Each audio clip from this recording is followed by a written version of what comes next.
شقاقي يحيى أي شو سلح شهادة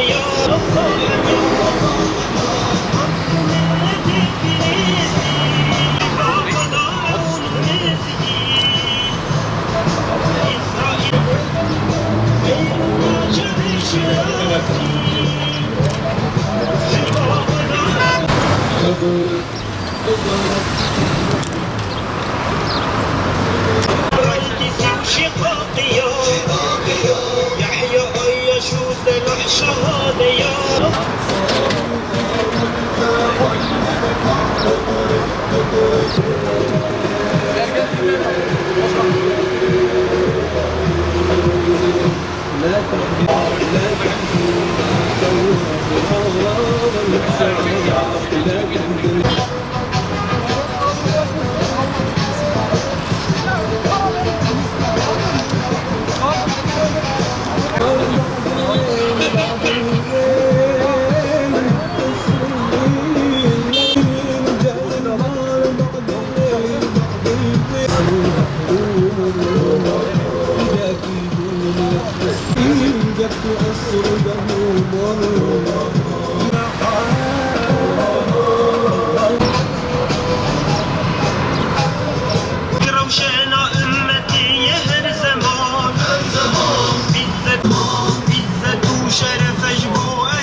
جهد جينا وفيروز نجبار حضان الكبري والزيون راكت وطان خير يا شمش يا ياسين خلي الجبن يشوف أطفالي وسلموا للفوق بعض لا تحزن على الله يقول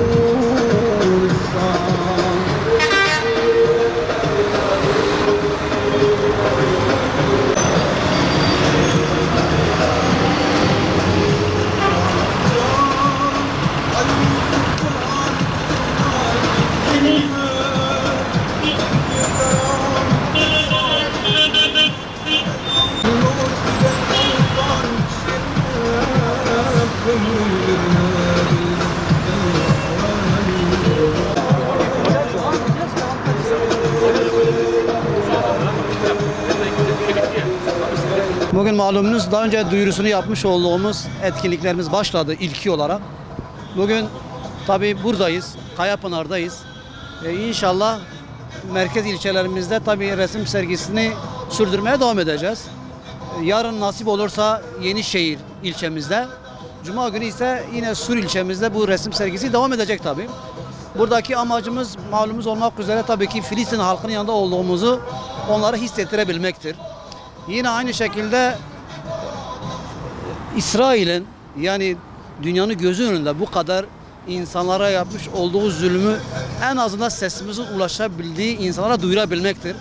Malumunuz İsrail terör devletinin tarihi katliamlarla doludur. Onun gücü sadece çocuklara, bebeklere ve kadınlara yeter. Aslında bunların hiçbir gücü, hiçbir kuvveti yok. Rabbimiz ayet-i kerimelerde onları en güzel şekilde tanıtmış.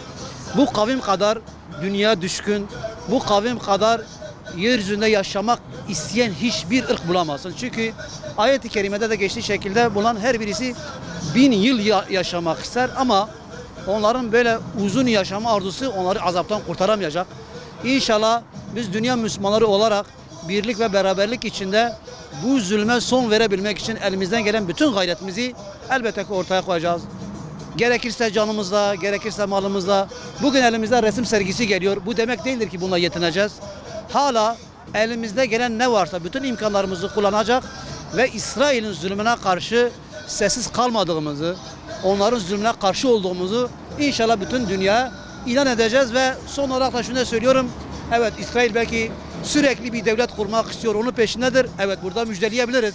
İsrail'in bir devleti olabilir fakat onun devleti cehennemin dibi olacak.